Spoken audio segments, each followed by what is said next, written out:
Miidiyaa kana hundi keessan akkam jirtu nagaa jirtu. Ramoo geemii wayii isiniif qabannee dhufnee jirra. Teelee birrii irraa innis aappii isaa buufattanii keessan galtu.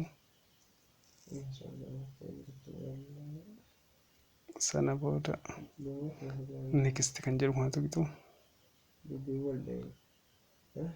Erga keessa galtanii booda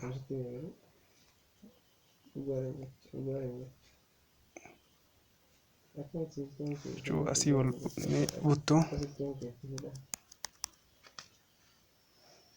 guuttanii kaatan Iidil Faxir cawaataa kan jedhu kana keessa xiqqoon guutu keessa isin galchaniyyuu kanaaf qubee kana banuudha waan ta'eef qubee kana bantanii gaafatu chaansota kana chaansonni kun immoo geete draw chance kan jedhamu keessa galtanii seera isaa dubbisuu dandeessu. Ani fakkeenyaaf chaansii 14 qaban ture qubee ammas hin agartan kana kee 14 arrii 3 bee 4 fi muu 3 naaf kennee iidisiin jettu kun nafte waan ta'eef isinis galaa mukkora.